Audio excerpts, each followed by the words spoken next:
I like my living room as a modern and minimalistic space. But to me, the right side always felt a little empty, and quite frankly, a bit lackluster. I saw an opportunity to put an aquatic oasis on my filing cabinet, another living piece of art to add some excitement to this otherwise bland area of the room.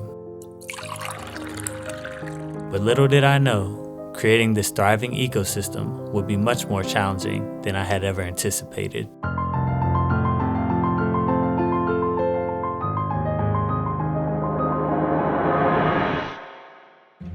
To start, a piece of painted plywood was laid down to prevent any bowing of the middle cabinet, followed by a leveling mat to smooth out any inconsistencies. Finally, I added the tank on top.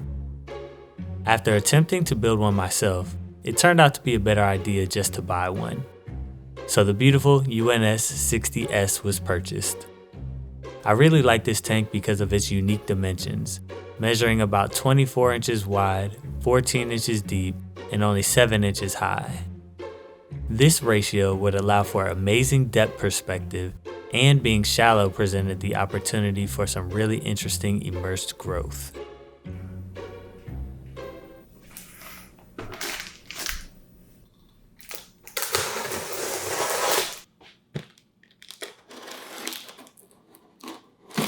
Usually, my typical choice of hardscape would be gathering pieces for free from outside in nature. But I really wanted this tank to have a visual impact in my room, so I ordered some rocks from online. I got these Landon Pahai stones. Each stone came individually wrapped, which was nice because none came broken or even chipped. They were about half the price of everywhere else that sold your standard Hakai stones, but they looked the exact same. I honestly wasn't expecting much based on the price, but to my surprise, there was a great amount of texture and character in every piece. Using the lid of the tank as a frame, I experimented with the rocks, trying to create some kind of layout that I liked. But it just wasn't clicking for me without seeing the actual walls. I couldn't find a vision and just decided to go right into the tank. I laid down some egg crate at the bottom to distribute the weight of these extremely heavy stones. Extra river rocks were used to help add height to the scape, and so I wasn't wasting a bunch of substrate doing so.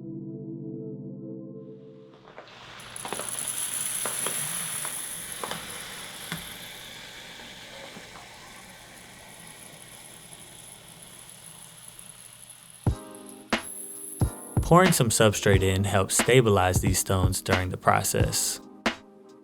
From there, it was just a lot of experimentation and iterations trying to figure out what went where. I knew I wanted to have the big stone protruding out of the water, but other than that, I really didn't have any type of game plan. The cabinet was moved to be centered on the door instead of flush with one end because it just looked a little bit better in my opinion. Hanging lights from the ceiling allowed me to make sure the tank was as clean and minimalistic as possible. The excess cable here will be cut later after I determine the optimal height of the light. I present to you the hardscape, or so I thought.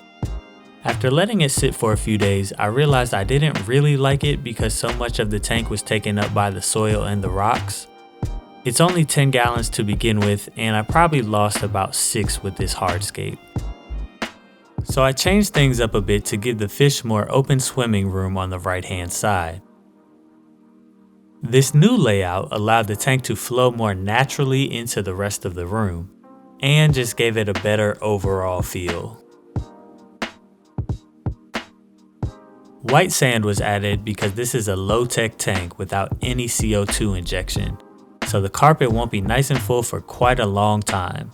I still wanted things to look natural while it was progressing and not see any of the artificial nutrient substrate, some of which made its way onto the sand but was easily cleaned up with a magnet. The stage was set.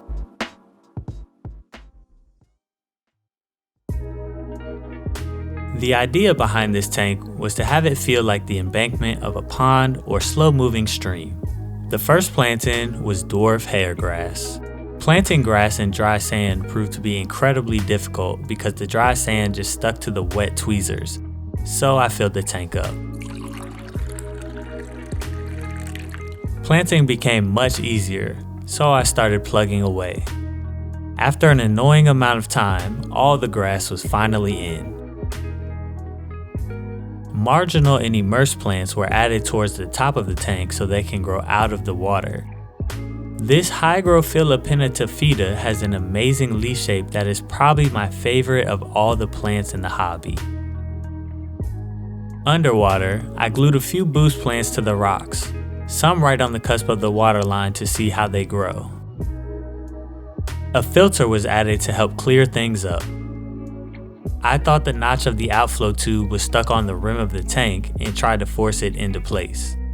Unknown to me, I was actually pushing the outflow nozzle down onto one of the rocks, moving and compromising its structural position. Off camera, the rock fell over and uprooted a lot of the plants in the area. I drained some of the water and tried to fix everything, inevitably making things a lot worse in the process. And I do mean a lot worse. Soil was everywhere, grass was uprooted. It was just a disaster. I added some sand into the compromised areas, replanted the grass, and moved the filter to the other side of the tank, away from the rocks. It doesn't look too bad as of now. I threw in some floating plants to help with water quality, but this sweet flag was really the main star of the aquarium. As a marginal plant, it lives on fluctuating water lines in nature, so it was perfect for this setup. It only grows a little over a foot tall, so it won't get too unruly where it needs to be constantly trimmed and maintained. With everything planted, my vision is finally coming to life.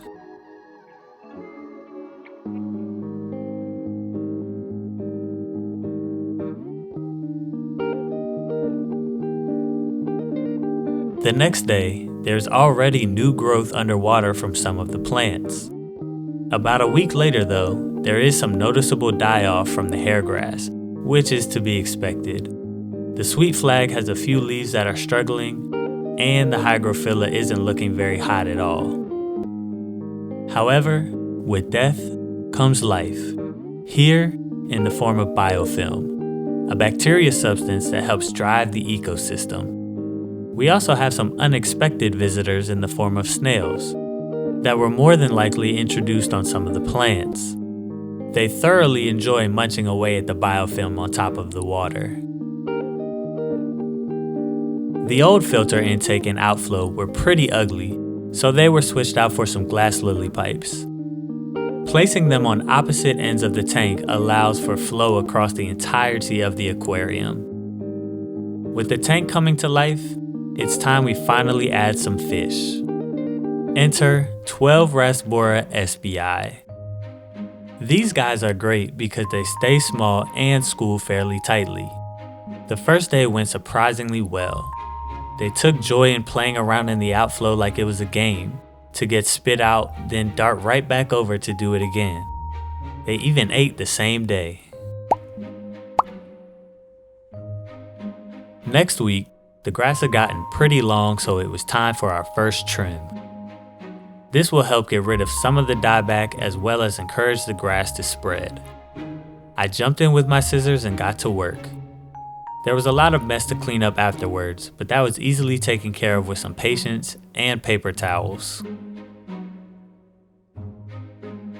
You might be wondering why I left this gap here during planting.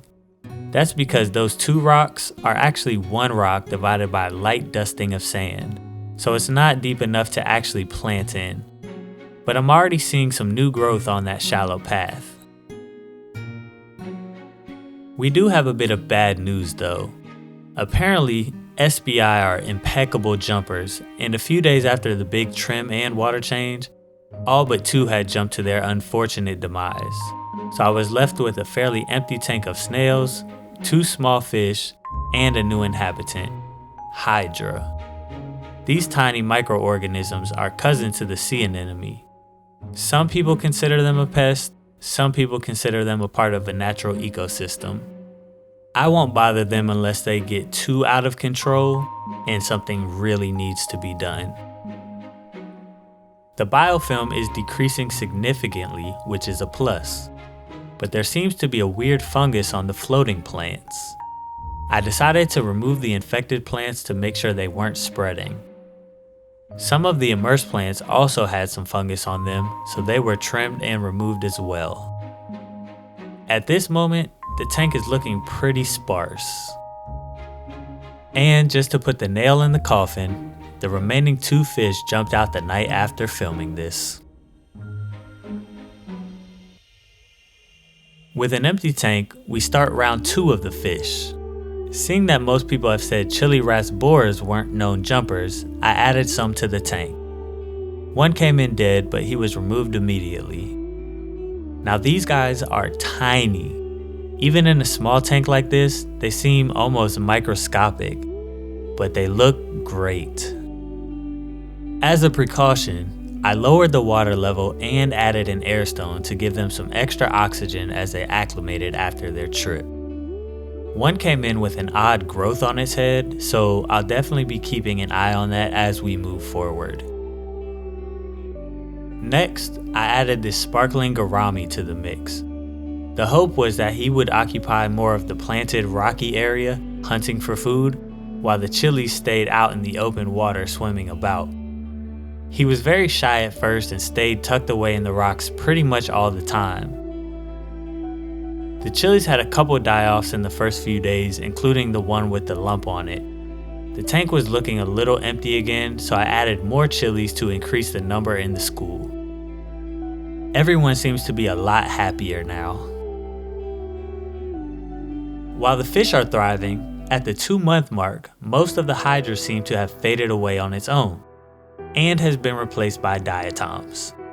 There's diatoms everywhere, on the glass, on the sand, and on the rocks. And whatever isn't covered in diatoms is covered with blue-green algae, or cyanobacteria. It's not harmful to the fish, but it is incredibly ugly and can kill plants by stopping their ability to photosynthesize by smothering it. Right now, the tank is looking pretty bad. I manually remove as much of the cyanobacteria as possible, scrub down the rocks, and do a big water change.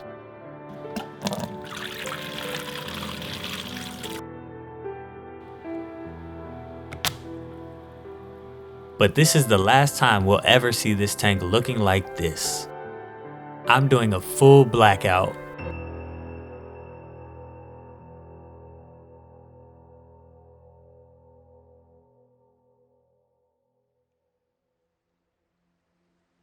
After a week, I removed the blankets to see if the blackout had worked.